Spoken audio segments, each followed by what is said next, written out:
नमस्कार। आज की ऑनलाइन वीडियो में आप सभी का स्वागत है। आज हम BA part third Indian music paper first में तालों का अध्ययन विषय पर चर्चा करेंगे। तालों के अध्ययन के अंतर्गत हमने पिछले वीडियो में आपको ताल त्रिताल के बारे में बताया। आज हम ताल तिलवाड़ा के बारे में आपको बता रहे हैं। ताल तिलवाड़ा यह ताल मात्रा विभाग ताली तथा खाली आदि की दृष्टि से त्रिताल के समान है, किंतु दोनों के बोलों में भिन्नता है। इस भिन्नता के कारण त्रिताल तथा तिलवाड़ा दोनों ही ताल चलन, प्रकृति तथा लय संतुलन की दृष्टि से पूर्णतया भिन्न तथा स्वतंत्र ताल है। त्रिताल विलंबित, मध्य तथा द्रुत तीनों ही लय प्रकारों में बजाई जाती है, किंतु तिलवाड़ा ताल की विशेषता यह है कि इसे केवल बड़े ख्याल के साथ ही विलंबित लय में ही प्रयुक्त किया जाता है। अधिकतर ग्वालियर घराने के ख्याल गायक अपने साथ तिलवाड़ा ताल का प्रयोग करते हुए दिखाई देते हैं। उस घराने की यह एक विशिष्टता समझी जाती है। इस ताल में 16 मात्राएं हैं। वह प्रत्येक खंड में 4-4 मात्राओं के अनुसार कुल मात्राओं के 4 खंडों में विभाजित किया गया है। ताली 3 है तथा खाली 1 है। पहली पर यानी 1 पर, 5 पर तथा 13वीं मात्रा पर ताली तथा 9वीं मात्रा पर खाली है। आप इसके ठेके को ध्यान से देखें। मात्रा वही 1, 2, 3, 4, 5, 6, 7, 8, 9, 10, 11, 12, 13, 14, 15, 16 मात्रा और बोल इसके हैं। धा पहली मात्रा पे, दूसरी पे तिरकिट, तीसरी पे धिन, चौथी मात्रा पे धिन, पांचवी मात्रा पे धा, छठी पे धा, सातवीं मात्रा पे तिन, आठवीं पे तिन, नौवीं मात्रा पे ता, 10वीं मात्रा पे तिरकिट और 11वीं मात्रा पे धिन, 12वीं पे धिन बोल है और 13वीं मात्रा पे धा, 14 मात्रा पे धा और 15 मात्रा पे धिन और 16 मात्रा पे धिन। इस प्रकार से ये बोल ताल तिलवाड़ा में है। इसके ताल चिन्ह हैं। पहली मात्रा पे सम, 5वीं मात्रा पे ताली, 9वीं पे खाली और 13वीं मात्रा पे ताली। अब आप ताल तिलवाड़ा को हमने ये ठेका लिखना बताया है। अब आप इसको तबले पे और सुने। तबले पे ताल तिलवाड़ा किस तरह बजेगी, आप इसको ध्यान से सुने।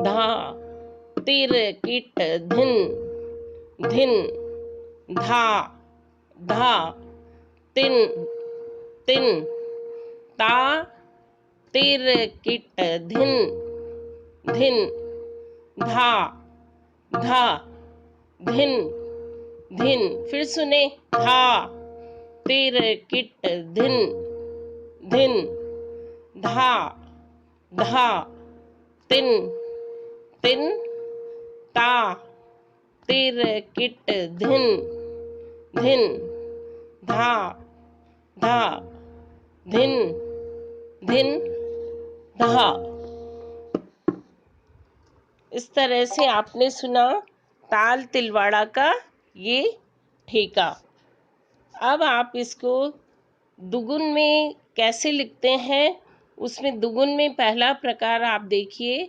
दुगुन जैसा हमने आपको बताया ही है पहले कि जब एक मात्रा में दो स्वर या दो बोल हम जब बजाते हैं तो उसको दुगुन कहते हैं। इस तरह से जब लिखते समय हम एक मात्रा में जो ताल के बोल हैं, दो बोल एक मात्रा में लिखेंगे तो दुगुन होगा। तो किस तरह से, धा तिर किट एक मात्रा में आ जाएगा। फिर धिन, धिन इसको दो दो, यानी सब बोलों को दो दो मात्रा, एक मात्रा में दो दो बोल लिखे जाएंगे। दुगुन का मतलब है पूरा आवर्तन, जो हमारा तिलवाड़ा का पहली मात्रा से 16 मात्रा तक के जो बोल हैं वो दो बार रिपीट होंगे। दुगुन में दो बार वो आवर्तन रिपीट होगा। एक ही आवर्तन में, जैसे हमने ठेका बजाया, दुगुन में एक ही आवर्तन में वो पूरा ठेका दो बार बोला जाएगा। इसको चेक करने का यही तरीका है कि आपने यदि सही लिखा है तो पूरी ताल का जो ठेका है दो बार दोहराई जाएगी।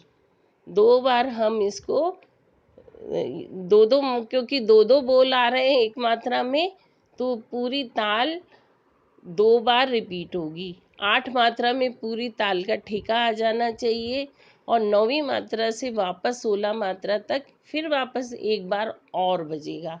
तो दो दो बोल को लेते हुए एक मात्रा में इसको लिखा जाएगा।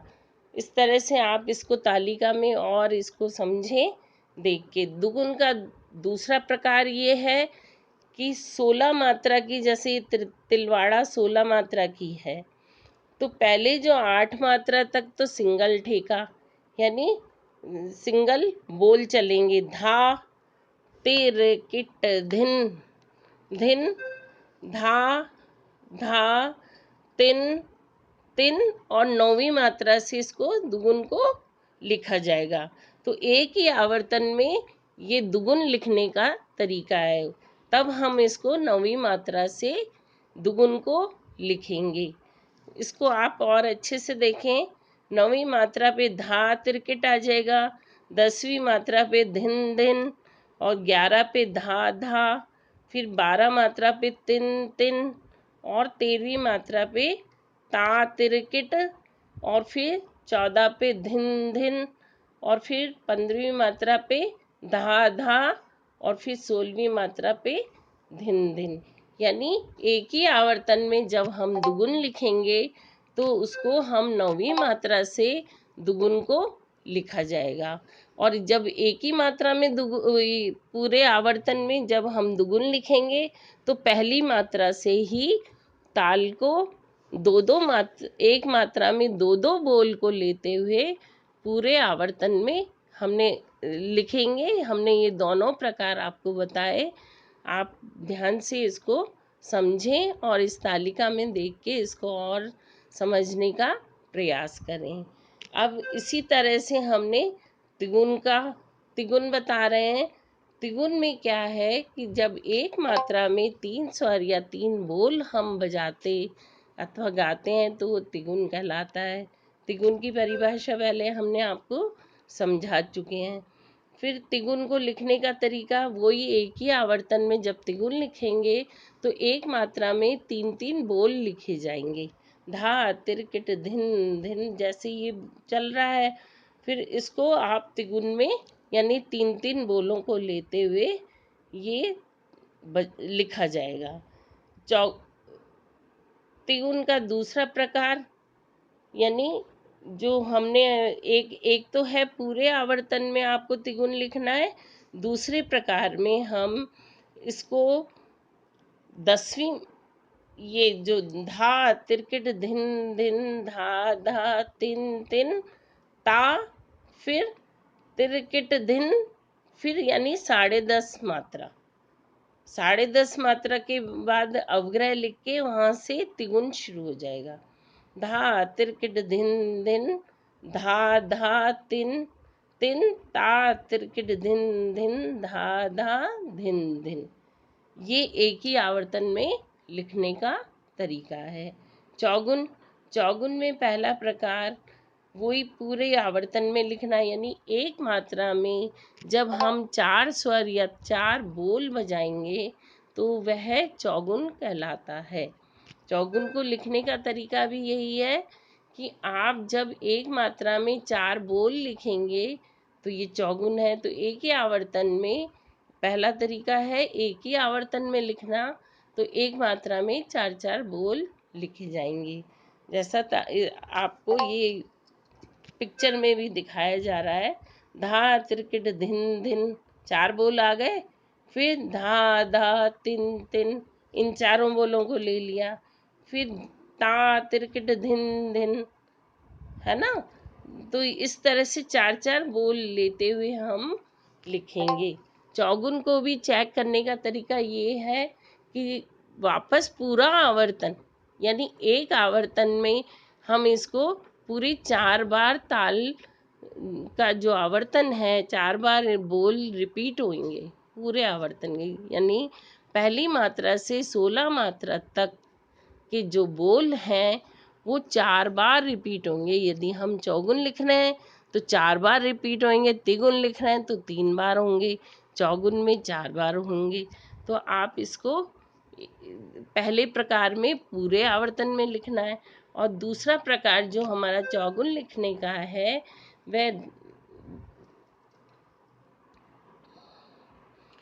वह भी इस तरह से है कि धा तिरकिट धिन धिन, धा धा तिन तिन, फिर ता तिरकिट धिन दिन, और जो 13वीं मात्रा से इसकी चौगुन लिखी जाएगी।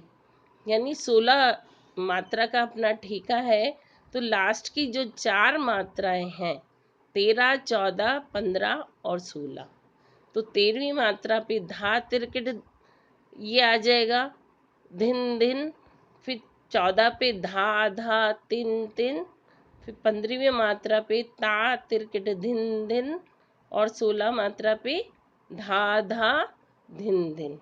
इस तरह से हमने आपको ये दोनों प्रकार आपको समझाएं, तो ताल तिलवाड़ा का आपको समझ में आ गया होगा लिखने का तरीका। आप इसको ध्यान से सुने भी, और इसमें जो हमने लिखने का तरीका बताया है उसको ध्यान से देखें और इसका अध्ययन करें। और कोई भी शंका हो तो कमेंट बॉक्स में कमेंट करके आप पूछ सकते हैं, और इसके लिए आपको और आगे और भी तालें हम आपको लिखना बताएंगे।